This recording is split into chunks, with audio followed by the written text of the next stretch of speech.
제가 학창 시절이면 40년이 훨씬 지난 거예요. 그때 봤던 영화 가운데 빠삐용이라는 영화가 있었어요. 젊은이들은 잘 모를 것 같은데 빠삐용 알아요? 웃는 분들은 아시는 거지. 빠삐용은 나비라는 뜻이에요. 나비.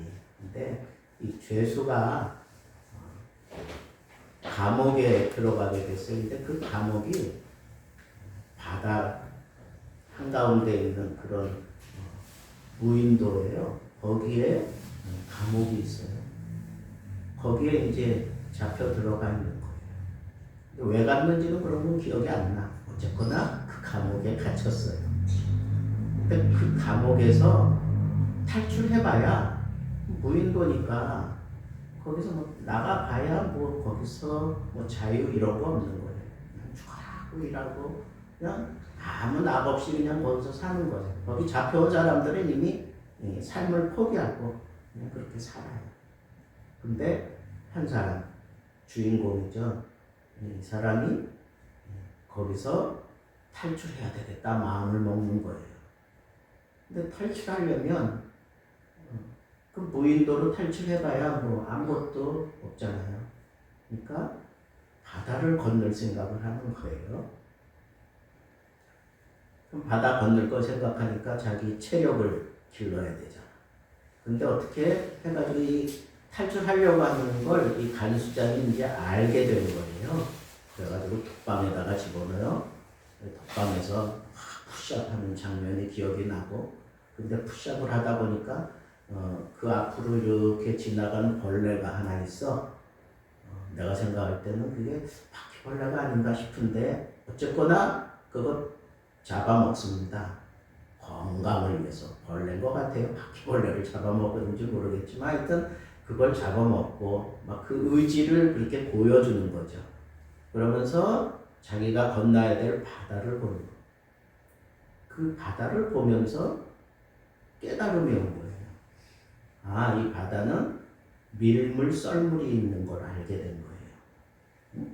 그러니까 내가 저기 뛰어내리면 저쪽으로 내가 밀려가는 그 타이밍에 뛰어내릴 수만 있다면 저기까지 가서 그러면 나는 그 밀물 덕분에 어떻게 버팅기다 보면 저 육지로 내가 나갈 수 있을 거다 라고 그렇게 계획을 세웠어요. 그리고는 나가서 노역을 하고 그럴 때마다 이제 다 보는 거예요. 그러면서 아, 내가 어떻게 해야 되겠다. 근데 그 바다가 이렇게 낭떠러지예요. 낭떠러지. 그러니까 어떻게 이제 기억은 이제 저도 하도 오래전에 40년 넘은 거니까 잘 기억이 안 나는데 기억나는 장면이 뭐냐면 그 가파른 낭떠러지에서 이 사람이 뛰어내리는 거예요. 뛰어내리는데 그때 그 자리에서 뛰어내리기까지 그가 얼마나 많은 고통을 당하고 얼마나 많은 그 고민 그리고 간수장의 그 눈을 피해가면서 그 고난의 호흡을 하던 근데 그 영화를 보는 사람이 다 주인공이 되는 거예요. 그때는 그래가지고 다 그 고난, 그 고통, 그 호흡을 같이 하고 있어. 그러다가 이 빠삐용이 탁 뛰어내리는데 사람들이 벌떡 일어나는 거예요. 막 벌떡 일어나서 소리 지르고 막 박수치고 막 그러는. 저는 영화 보면서 정말 감동을 받았던 영화가 그리 많지 않는데 그 중에 하나가 빠삐용이에요. 야, 인간이 참 자유를 갈망하는 저게 참 대단하구나.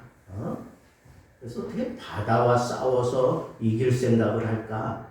근데 그 바다를 주시해 보다가 거기서 자기가 자유를 쟁취할 수 있는 그 원리를 하나 깨달아요. 그리고 과감하게 바다에 몸을 던지면서 거기 앉은 모든 사람들에게 박수를 받고 막 환호성이 터지게 만들었어요. 여러분, 그래서 제목이 빠삐용이에요. 그냥 한 마리 나비가 되어서 탁 뛰어내리는 그 모습을 보면서 사람들이 다 숨지고 있다가 그 장면이 연출되니까 막 일어나서 박수치고 막 소리 지르고, 우리는 그 장면을 그 영화의 클라이막스다 그렇게 얘기를 해요. 여러분, 우리 예배에도 클라이막스가 있다는 거 아세요? 우리 예배에도 이런 클라이막스가 있어요. 그 클라이막스를 만들어내는 요소가 있다는 거예요. 그게 뭔가? 한마디로 얘기하면 피예요. 피는 생명이에요. 그렇죠?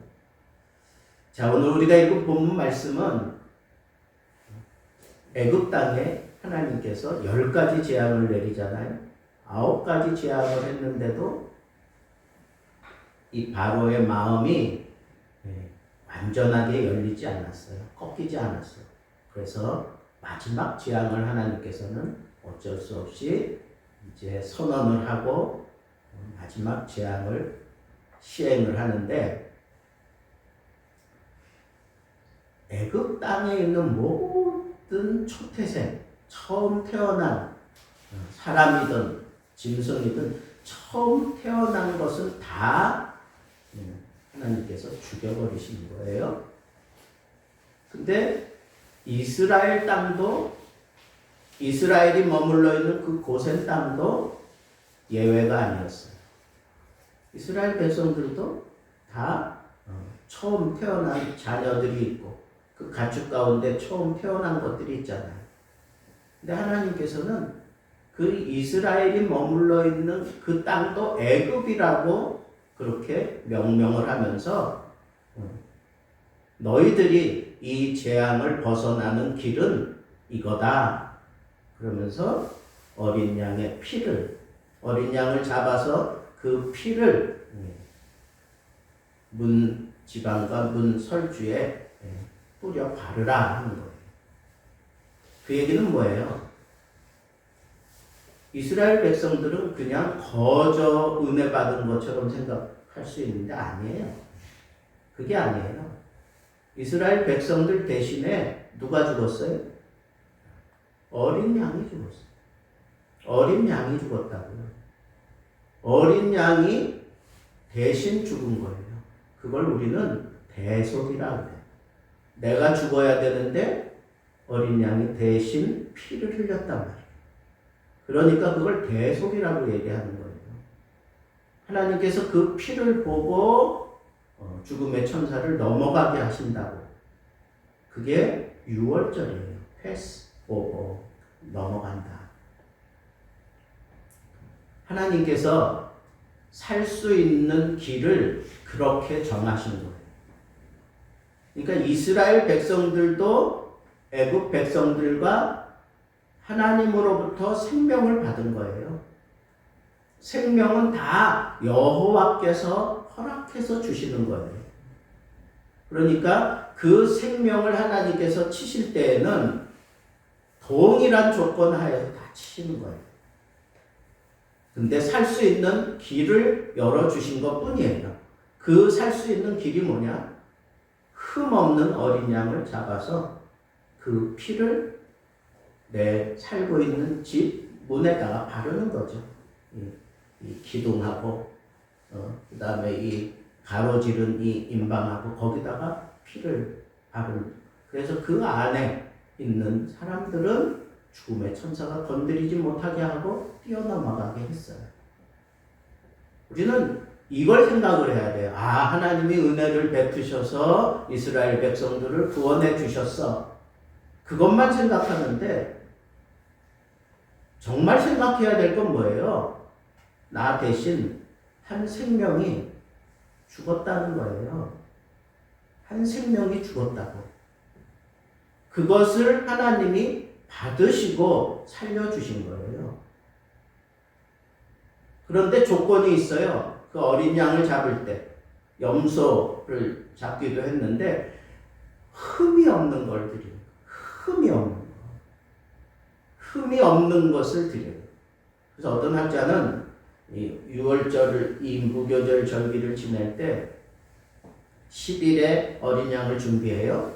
그리고 14일에 그 어린 양을 잡아요. 그리고 15일에 6월절을 지켜요.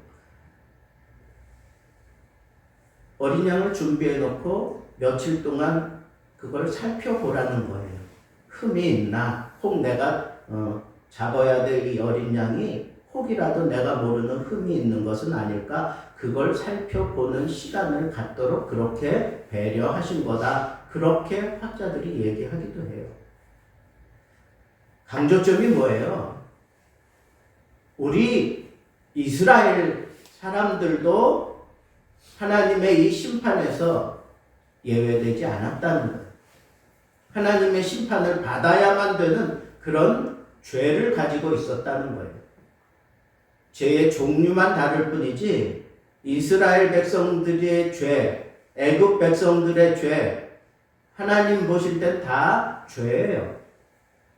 그러니까 그 죄를 해결하기 위해서 어린 양을 잡아야 했던 거예요.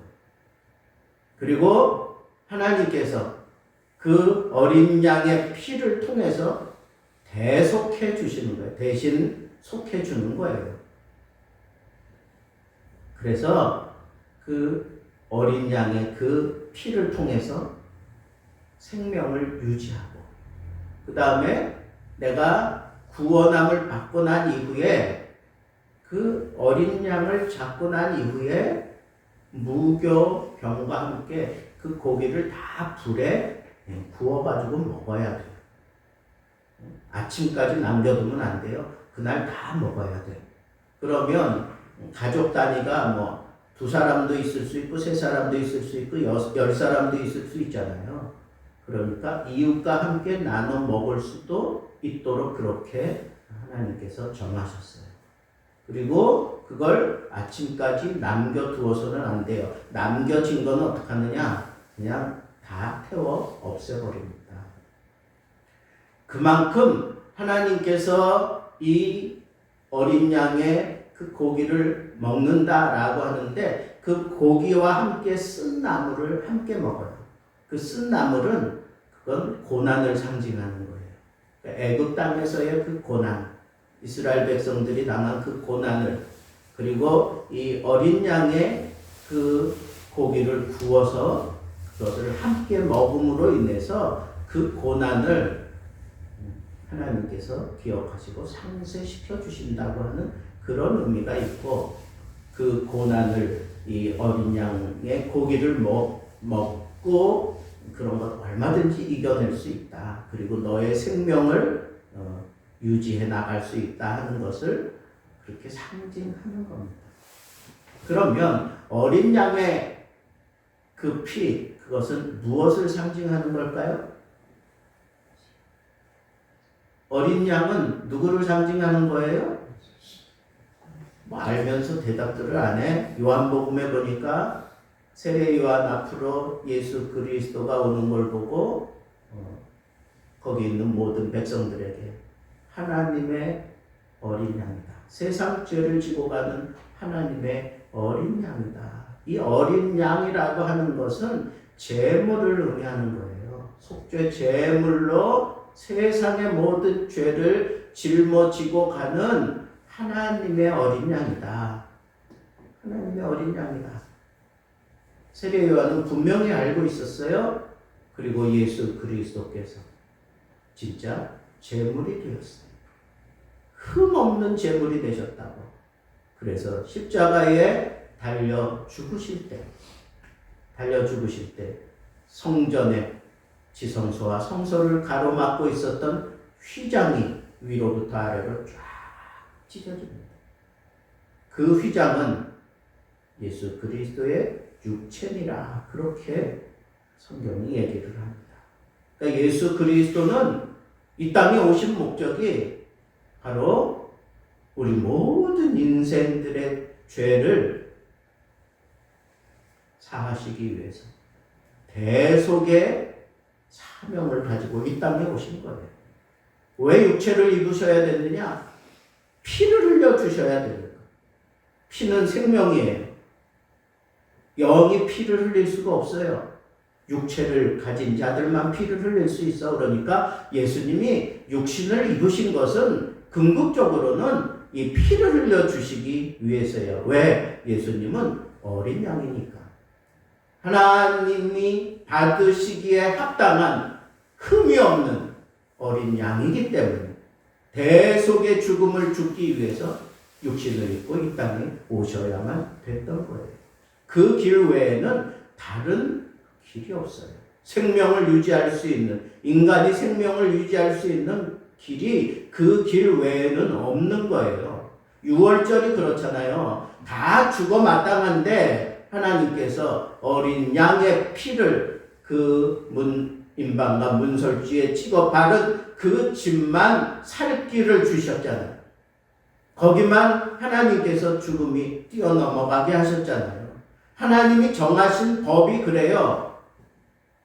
피는 생명이에요. 그러니까 그 피를 보시고서야 인간들이 저지른 이 모든 죄를 용서해 주시는 거예요. 그래서 예수 그리스도께서 그 십자가에 달려 죽으실 때 그때 하나님께서는 만족하셔요. 그리고 우리는 정말 하나님 앞에 감격할 수밖에 없는 거죠. 그것이 바로 어린 양의 상징과 결과입니다.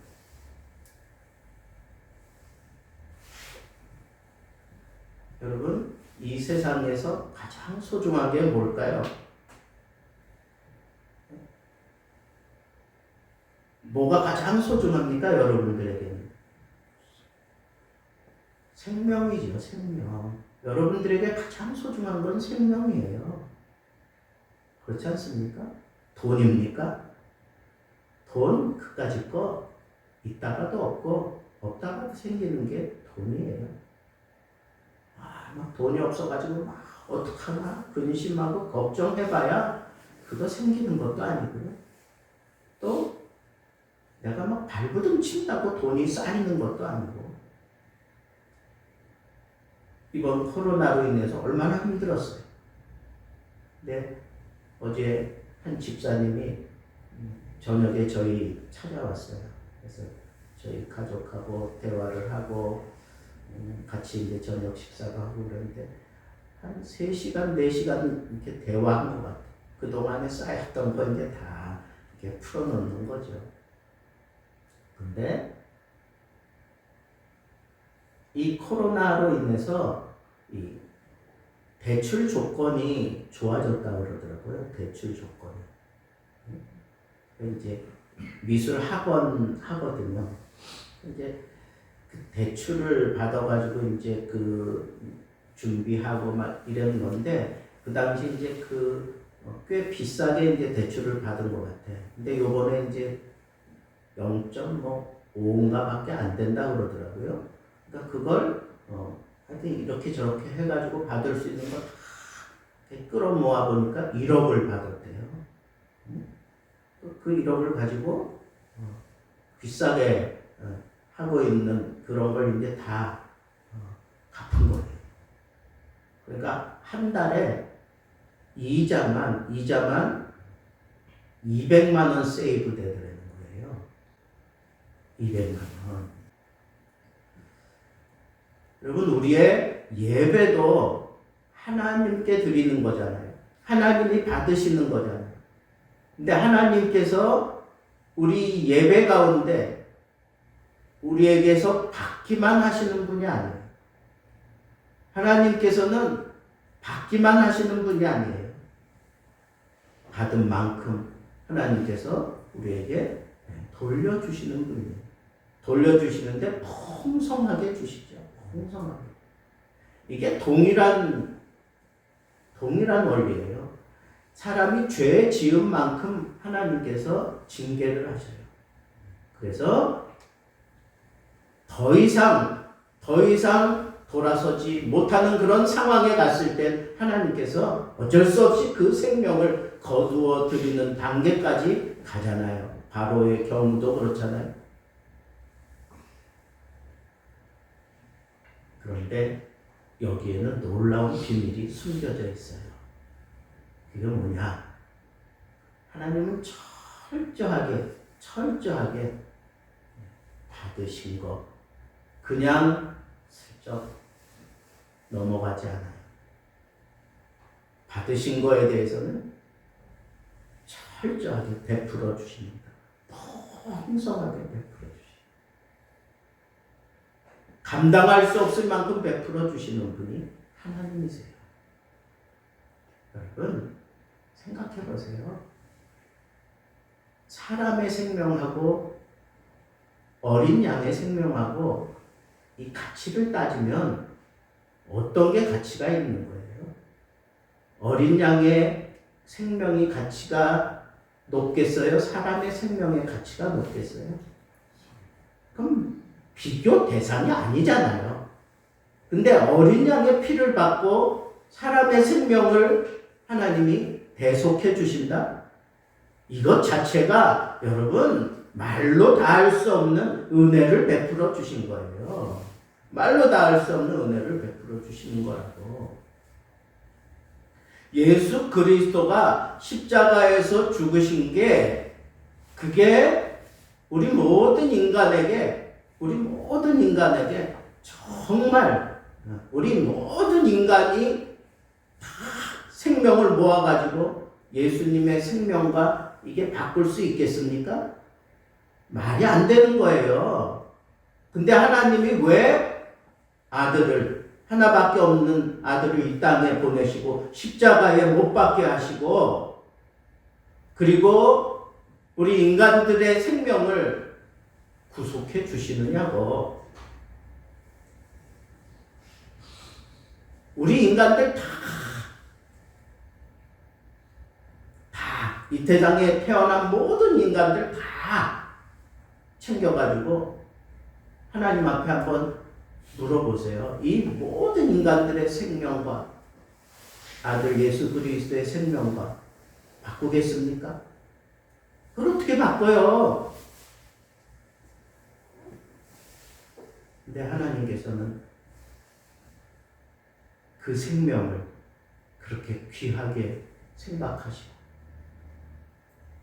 나 같은 사람에게도 예수 그리스도의 그 희생을 그대로 적용을 해 주시잖아요. 내가 잘나서가 아니잖아요. 근데 예수 그리스도의 그 희생을 그대로 적용해 주시잖아요. 이게 은혜 아니냐고. 이게 나 같은 죄인이 용서함 받아서 주 앞에 옳다함 얻으니. 여러분 내가 무슨 옳아요? 주 앞에 옳긴 뭘 옳아요? 여전히 죄 가운데 있고 여전히 죄를 먹고 사는데 뭐가 옳냐고. 뭐가 의로운 건데. 근데 하나님께서는 우리를 의롭게 봐주시는 거예요.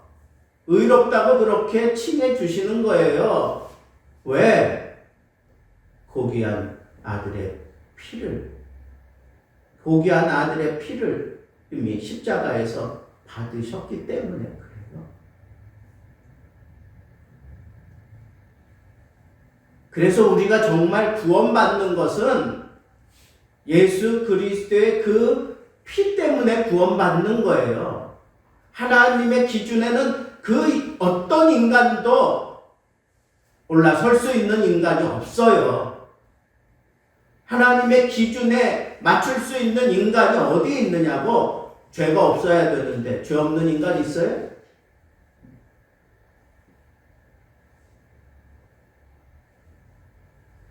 그런데도 하나님께서 나를 구원해 주셨다니까.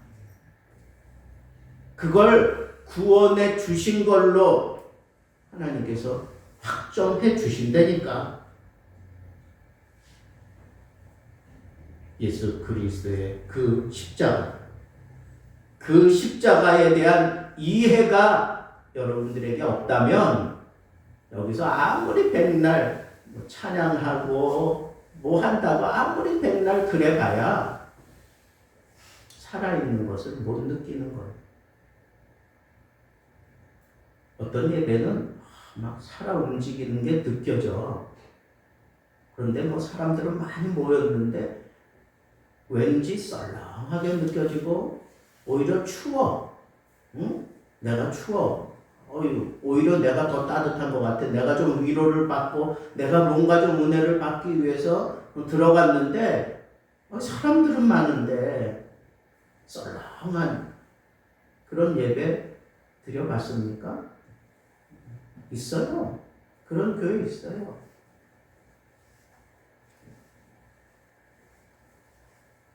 왜 그럴까요? 왜 그럴까요? 이 예배에는 살아있는 예배가 있고 죽어있는 예배가 있어요. 여러분, 살아있다고 하는 건 뭘까요? 살아있다고 하는 건 뭐예요? 다른 거 없어요. 예수 그리스도의 그 피 공로를 찬양하는 게 그게 살아있는 거예요. 예수 그리스도의 피 흘림 때문에 내가 구원함을 받았습니다. 내가 구원받았습니다. 예수님이 나를 위해 피 흘려 주신 것 때문에 그게 믿어지는 사람, 그런 사람은 찬양을 해도 그냥 건성건성하지 않아요. 뜨겁게 해. 찬양을 해도 이 가슴으로 찬양을 한단 말이에요. 구속의 사랑이 그 속에 있는 사람들은 그냥 허접하게 그냥 그렇게 찬양하지 않아요. 뜨거운 찬양해. 그런 걸 볼 때 살아있음이 느껴지는 거예요. 설교자도 마찬가지예요. 구속의 사랑의 감격을 가지고 설교를 준비하고 그 설교를 전할 때 그 가슴이 뜨거워지는 거예요. 그 가슴이 뜨거워지는 거예요. 그 말씀을 들으면서 뭐 굉장한 미사여구를 쓰는 것도 아니고 굉장히 유식한 그런 단어들을 선별해서 쓰는 뭐 박사같이 그렇게 설교하는 것도 아닌데 가슴이 뜨겁단 말이에요. 막 가슴이 울렁거리고 견딜 수가 없다고. 왜? 전하는 자가 예수 피의 생명을 담고 있기 때문에 그래요. 듣는 자가 그리스도의 구속의 사랑의 감격을 경험한 사람이라면 저 말씀이 나를 살린다라고 생각하고 집중하는 거예요. 집중해. 그 말씀에 집중할 수밖에 없다고. 그게 살아있는 거예요. 여러분 그렇지 않습니까? 여러분 예배 드릴 때 정말 나 정말 감격스러운 예배 드렸어. 이 예배가 정말 나를 살리는 거야. 예배가 나를 정말 위로해. 이런 걸 뭘 가지고 느끼는 거예요? 한바탕 걸지게 웃고 나면 그거 예배 잘 드렸다는 생각 듭니까? 아니면 뭔가 세상에서 뭐 비교할 수 없을 정도로 뭐 굉장한 그런 지식을 막 전한다고 그게 생명이라고 느껴지세요? 아니요. 우리가 다 동일하게 느끼는 건 뭐예요? 예수님을 찬양할 때, 예수님이 나를 위하여 죽으셨다고 하는 그것을 찬양할 때, 그럴 때 내 가슴이 뜨거워지는 거예요. 내 몸의 모든 병이 떠나가는 거예요. 악한 마귀가 둘러 진치고 있다가 천갈래 망갈래 찢어져 도망가는 거예요. 왜? 예수가 그 신앙 고백 속에 살아있기 때문에 그래요. 피는 생명이에요. 살아있는 거예요. 여러분 예배의 클라이막스는 예수 그리스도의 그 구속의 사랑의 그 절정에 이르게 될 때, 그때 우리는 카타르시스를 느낄 수 있어요. 그때 우리는 정말 예배의 클라이막스에 들어가는 거예요. 그럴 때 숨죽이고 있던 사람이 그 뛰어내리는 장면에 다 같이 일어나서 막 박수치고 예배가 그래야 된다고. 좀 예배가 찬양하면서 정말 가슴 깊이 막 예수 그리스도의 사랑이 느껴지고, 설교를 듣다가 그 사랑이 느껴지고, 무언가 성령께서 나를 이끌어가고 나를 움직이고, 그리고는 거기에 집중하게 하는 거예요. 생명을 따라 움직이는 거예요. 그러다가 예수 그리스도의 그 사랑에 모두 다 동일하게 시선이 맞춰지면, 그때는 그 자리에 그냥 가만 앉을 수가 없어요. 박수를 치든지 아니면 뭐 일어나든지 막 그러는 살아있는 예배가 오늘 우리가 하나님 앞에 드려야 될 예배가 아니에요. 예수 그리스도의 피로 모든 인생들의 죄를 하나님이 다 받으셨어요. 다 하나님께서 대속해 주셨어요. 그래서 우리는 예배 드릴 때마다 무엇을 가지고 들어가야 돼요? 예수 그리스도의 피를 가지고 들어가야 돼요. 히브리 기자가 그렇게 얘기했어요. 예수 그리스도 그 피를 우리가 피 뿌림을 받았으니 이제 우리가 담대하게 하나님의 보좌 앞으로 나아가자. 여러분, 생명이에요. 이 예배가 정말 살아있는 예배 만들려면 그리스도의 구속의 사랑을 경험해야 돼요. 그 경험이 없는 사람은, 그 사람은 아무것도 아니에요.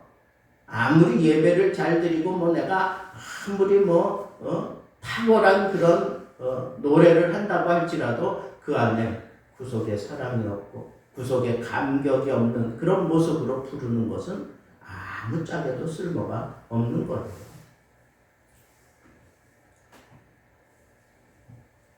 예수의 피를 힘입어 성소에 들어갈 담력을 얻었나니 그 길은 우리를 위하여 휘장 가운데로 열어놓으신 새롭고 산 길이요. 여러분, 우리 예배 드릴 때 이렇게 좀 살아있는 예배 드렸으면 좋겠어요. 네? 다른 거 가지고 이 예배 치장할 필요가 없어요. 구속의 사랑, 예수님이 나를 위하여 피 흘려주신 그 구속의 사랑, 그게 예배의 클라이막스예요. 나의 클라이막스예요. 그게 우리가 새 예루살렘에 들어가서 하나님 앞에 불러야 될 클라이막스예요. 요한계시록에 보니까 어린 양 찬양한다는 얘기가 계속 나와. 어린 양 찬양한다. 어린 양 찬양한다. 예수 그리스도 대신 그 어린 양을 우리가 새 예루살렘에서 거기 보좌와 어린 양과 24 장로들과 그 다음에 천군 천사와 그리고 우리가 거기에 둘러서서 어린 양 찬양, 어린 양 찬양. 여러분, 이거 없이 예배의 클라이막스 꿈도 꾸지 마세요. 꿈도 꾸지 마세요. 예수 그리스도의 이 구속의 사랑을 날마다 여러분들 삶 속에서 경험해야 돼요. 그걸 가지고 여러분들이 하나님 앞에 가지고 나와야 되는 거예요. 그리고 그걸 가지고 하나님 앞에 찬양하고, 그거 가지고 하나님 앞에 말씀을 듣고, 그거 가지고 내가 헌신하고 봉사하고, 그거 가지고 우리가 하나가 되어서 한 공동체로 하나님 앞에 드려질 때, 그때 생명의 역사가 그 가운데서 일어나게 되는 겁니다. 그리스도의 피를 통한 절정을 느끼지 못하는 자들은 예배자라는 얘기를 할 수 없습니다. 마지막으로 우리가 예수의 피를 힘입어 성소에 들어갈 담력을 얻었다고 하는 이 사실을 마음에 담았다면, 여러분, 이 예배를 살려내야 돼요. 예배가 죽으면 신앙도 죽어요. 예배가 죽으면 교회도 죽습니다. 예배가 죽으면 이 세상에 소망은 없어요. 예배를 살려내야 돼요. 이 예배는 철저하게 어린 양, 그 어린 양의 그 희생에 다 초점을 맞추고 예배 시간에 뭐 다른 얘기 할 거 없어. 뭐 예배 시간에 무슨 뭐 정치가 어떻고 뭐 세상이 어떻고 저쩌고 뭐 그런 얘기 할 거 없어요. 그건 전문가들이 다 하나 그래. 그냥 우리는 뭐만 하면 돼요. 하나님이 아들을 이 땅에 보내서 마침내 십자가에 달아 죽이기까지 우리를 사랑하신 그 생명을 희생하고 나를 붙잡았다는 이 믿음, 이 사랑, 이것만 찬양하면 되는 거예요. 그게 예배예요. 그게 예배의 전부라고 생각하시면 돼요. 철저하게 그것이 이루어지지 않은 상태에서 아무리 뭐 성가대원들 잔뜩 모아놓고 굉장한 화음으로 노래한들 그게 무슨 하나님의 보좌를 움직일 수 있겠느냐고요. 앞으로는 예배 살려내기 위해서 내가 하나님께 받은 그 구속의 사랑을 표현하며 사세요. 네? 표현하며 사시라고. 그게 예배예요. 로마서 12장 가면 우리가 이제 산제사를 드려야 된다 그렇게 얘기를 했어요. 산제사. 그 산제사가 뭐냐? 내 삶 속에서 하나님 앞에 제사 드리는 건데 그건 다른 거 아니에요. 그냥 내 삶 속에서 예수 그리스도 증거하고 예수 그리스도 찬양하는 그 삶이에요. 그게 내가 이 땅 사는 동안에 하나님 앞에 드려야 되는 살아있는 예배입니다. 다른 거 없어요? 주님께 받은 거 드리세요. 그러면 하나님께서는 풍성하게 되돌려 주신다고 그랬잖아. 이 비밀을 왜 놓치고 왜 이 비밀을 쓰지 못하느냐고. 구속의 감격. 이걸 살려내시고 그 감격이 막 밀려올 때 기도하는 가운데도 밀려올 수 있고 찬양하는 가운데도 막 나를 사로잡을 수 있고 설교를 전하고 설교를 듣는 동안에도 예수 그리스도의 그 피의 공로와 그 피의 능력이 우리를 사로잡을 때 있어요. 우리 심령에 막 부어진 바 될 때가 있어요. 우리 몸에 마음에 핏부림을 받아서 더 주님의 보좌 앞으로 담대히 나아가고 싶은 그런 마음이 불같이 일어날 때가 있어요. 그럴 때 그거 사장시키지 말고 그거 살려내라는 거예요. 그게 예배라고. 그걸 살려내세요. 그래야 이 예배가 풍성해지고 살아있는 예배를 드릴 수 있습니다. 이거 없이 다른 거, 뭐 굉장한 예배 꿈꾸지 마세요. 어린 양 찬양, 나를 구속해 주신 예수 그리스도, 그 사랑이 나를 막 사로잡을 때 그걸 어떻게 해서든지 여러분들이 표현해낼 줄 알 때 그 예배가 풍성해지고, 그리고 여러분들의 삶 속에서 드려지는 산 제사가 정말 생동감 있고 생명을 살리는 그런 예배가 될 것입니다. 기도하겠습니다.